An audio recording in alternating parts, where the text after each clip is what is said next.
Hey everyone, welcome back to my YouTube channel. कैसे हैं आप सभी? आशा करती हूँ सभी बहुत अच्छे होंगे और अपनी पढ़ाई को बहुत अच्छे से कर रहे होंगे। मैं भी ठीक हूँ और मैं सुबह उठ गई थी आज भी 5:15 बजे, क्योंकि मेरी योगा क्लास थी 5:30 बजे से, जो कि थोड़ी देर बाद शुरू होने वाली है। तो थोड़ा सा रिकॉर्ड कर लिया जाए, तो मैं बालकनी में आ गई थी थोड़ी देर के लिए और अब मैं जा रही हूँ योगा क्लास के लिए। रूम में मैं बिछाऊँगी अभी अपने लिए शीट, क्योंकि मेरे पास योगा मैट नहीं है, तो जो बेड शीट होती है वही बिछा ली है मैंने। आज योगा करने के बाद का मैं कुछ भी रिकॉर्ड नहीं कर पाई, क्योंकि आज मंडे था तो आज व्रत भी रहा है। तो सुबह के टाइम योगा करने के बाद मैं थोड़ी देर के लिए करंट अफेयर मैंने पढ़ा और फिर मैं बैठ गई थी पूजा करने के लिए। रेडी हुई, फटाफट ब्रेकफास्ट किया और अपने स्कूल की तरफ चली गई। अगर आपको पता नहीं है तो मैं आपको बता दूं कि मैं वर्किंग एस्पिरेंट हूँ। मतलब अगर आप सोच रहे होंगे कि स्कूल में पढ़ती हूँ, तो मैं पढ़ती नहीं हूँ, मैं पढ़ाती हूँ। स्कूल से आने के बाद मैंने थोड़ी देर रेस्ट किया और मेरा रेस्ट कंप्लीट हो चुका है। अब मैं बैठ रही हूँ पढ़ने के लिए। सबसे पहले मैंने पर्दे हटाए और गेट खोला रोशनी के लिए, क्योंकि अभी लाइट की इतनी ज़रूरत नहीं है। अच्छी खासी धूप निकल रही है तो लाइट ऑन नहीं की है, पर्दे ही हटा लिए हैं जिससे कि रोशनी अच्छे से हो जाए रूम में। और टेबल थोड़ा मैसी हो रखा था, उसको साफ़ किया अच्छे से। वैसे मैं अपनी टेबल पे ज़्यादा किताबें नहीं रखती हूँ, बहुत से बच्चे रखते हैं। मेरी बहन जो है वो बहुत सारी किताबों को रख के पढ़ती है। वो बोलते हैं कि यार दीदी, इससे मोटिवेशन मिलता है कि ये सारी किताबें भी हमें पढ़नी है, लेकिन मुझे आदत नहीं है ज़्यादा किताबें रख के पढ़ने की। और अभी एक ऑर्डर भी आया था, शायद आपने सुना भी होगा, बीएड वालों के लिए। सिस्टर ने जो है बीएड की हुई है और अभी जो बीएड है वो पीआरटी से बाहर हो चुकी है। तो लगभग सभी बच्चे बहुत ज़्यादा परेशान हैं और कल तो बहन भी और मम्मी भी इतना ज़्यादा परेशान थे कि यार बताओ अब क्या करें, क्योंकि गवर्नमेंट वैकेंसी तो निकाल ही नहीं रही है और ऊपर से इस तरीके का ऑर्डर आ गया है, तो बच्चे और ज़्यादा परेशान हैं। अब बहन बोल रही थी कि अब क्या किया जाए, कोई ऑप्शन ही नहीं बचा एक तरीके से। टीजीटी पीजीटी की वैकेंसीज़ कम आती हैं और अगर आती भी हैं तो उनके एग्ज़ाम नहीं होते हैं। अभी सिस्टर ने फिल भी किया हुआ था टीजीटी का, तो उसका जो एग्ज़ाम है उसको 1.5 साल हो गए हैं, उसका एग्ज़ाम अब तक नहीं हुआ है। और जो पीआरटी की वैकेंसी है वो भी 4 साल से नहीं आई है। अगर आ जाती तो बच्चे कम से कम फिल तो कर देते। अभी वही इतनी परेशान है वो आजकल कि यार क्या किया जाए, कुछ समझ में नहीं आ रहा। तो मैंने उसको थोड़ा सा समझाया कि क्या पता ऑर्डिनेंस आ जाए, और गवर्नमेंट ऐसे तो है नहीं कि कुछ करेगी नहीं, क्योंकि अभी इलेक्शन भी आ रहे हैं, तो बहुत सारी चीज़ें हैं। तो वो सब मैंने समझाया उसे और फिर वो थोड़ी सी रिलैक्स भी हुई और उसको मोटिवेट भी किया कि अपनी तैयारी करते रहो और जैसे ही एग्ज़ाम आए तुरंत हम कम से कम एग्ज़ाम के लिए प्रिपेयर रहेंगे और फिर अच्छे से दे भी पाएंगे। तो अभी फ़िलहाल मैं यहाँ पढ़ रही हूँ करंट अफेयर, जो कि है मई का, और यहाँ मैं पढ़ रही हूँ आईआर।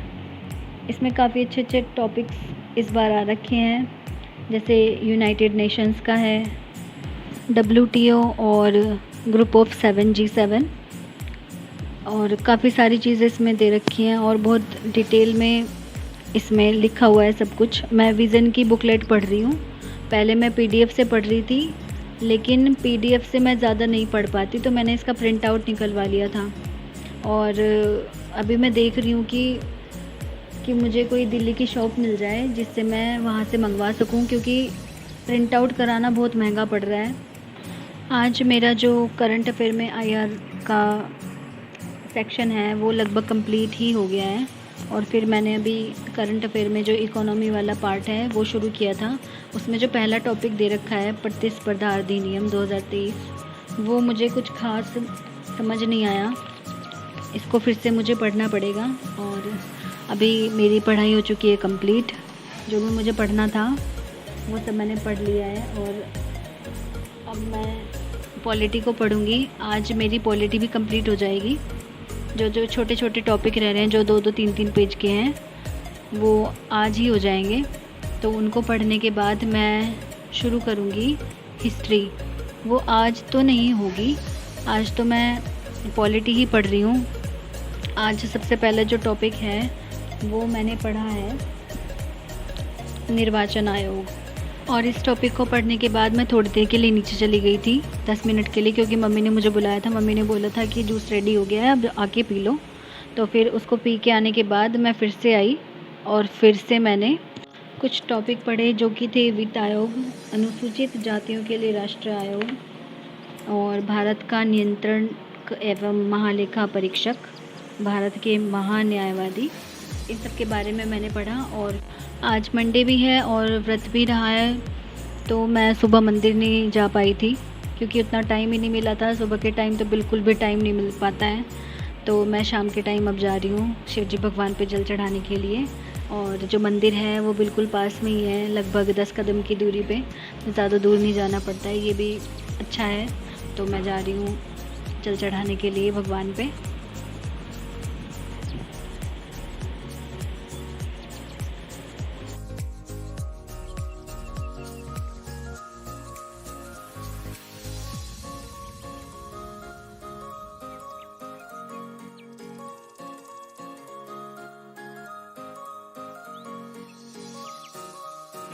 मंदिर से आने के बाद मैंने अपना व्रत खोला। मम्मी ने बना रखे थे जवे और पराठे। मेरा मीठा व्रत रहता है मंडे वाले दिन, तो मैं ऐसे ही व्रत खोलती हूँ अपना। अभी मैं पॉलिटी पढ़ रही थी और पढ़ते पढ़ते बहुत देर हो गई, बोर हो गई मैं। तो फिर मैंने सोचा कि एक सॉन्ग ही गा लेती हूँ और साथ साथ एक और भी कर लेती हूँ। अब जैसे कि कल तो 15 अगस्त रहेगा, कल प्रोग्राम रहेंगे स्कूल में, वो तो मैं आपको दिखा नहीं पाऊँगी, तो क्यों ना मैं आपके सामने एक गाना ही गा दूँ। तेरे सर पे नीला गगन है, सौंधी माटी है, तेरे कांधे हरियाली चूनर सरसराती है, ये नदियाँ तेरा गहना है, सागर का दर्पण है, तेरे दिल में करुणा मेघ है, आँखों में सावन है, तेरी सांसें बस प्रेम के किस्से सुनाती हैं, तेरे इश्क में डूबे हैं हम, तो अपनी माटी है, तू अपनी माटी है, तू अपनी माटी है।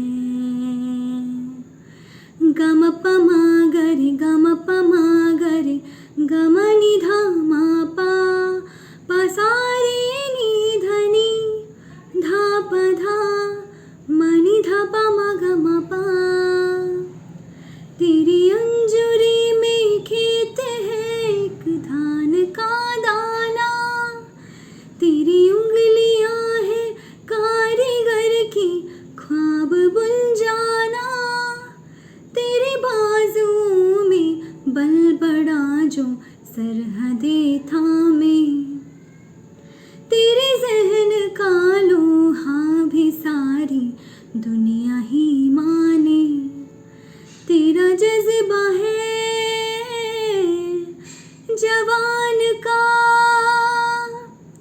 तेरा मर्म है किसान का,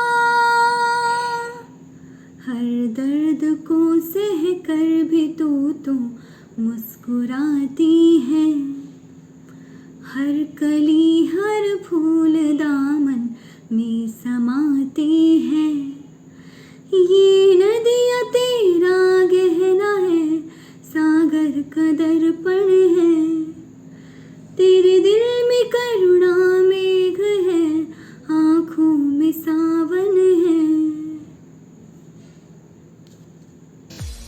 अगर आपको मेरा सॉन्ग अच्छा लगता है, मतलब ये वाला जो मैंने गाया है, तो प्लीज़ मुझे कमेंट करके ज़रूर बताइएगा। अगर नहीं भी अच्छा लगता है तो भी मुझे बताइएगा। वैसे भी इम्प्रूवमेंट करने का तो टाइम है नहीं, लेकिन फिर भी एक मोटिवेशन मिलता है अगर थोड़ी सी तारीफ़ की जाए, और अगर गलतियाँ बताई जाएँ तो उससे भी मोटिवेशन मिलता है कि हाँ, हमें यहाँ पे सुधार करना है। वैसे कोई गाने का कोई टाइम नहीं है। हमने 2 घंटे पढ़े, 3 घंटे पढ़े, तो उसके बाद मैं गुनगुनाने लग जाती हूँ। माइंड फ्रेश करने के लिए अच्छा भी लगता है कि हाँ, अब रिलैक्स हो गए हैं तो अब फिर से पढ़ सकते हैं।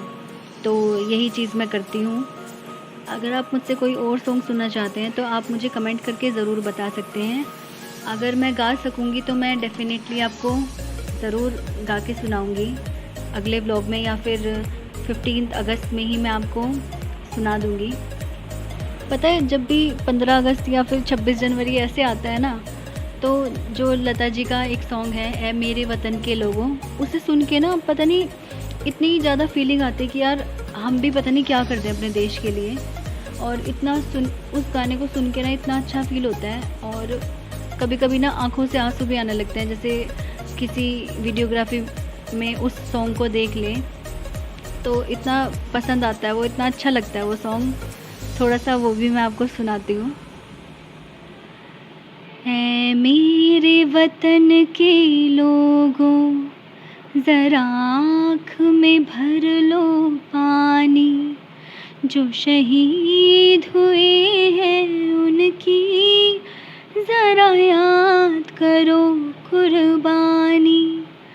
ऐ मेरे वतन के लोगों, ज़रा आँख में भर लो पानी, जो शहीद हुए हैं उनकी ज़रा याद करो कुर्बानी। जब घायल हुआ हिमालय, खतरे में पड़ी आज़ादी, जब तक थी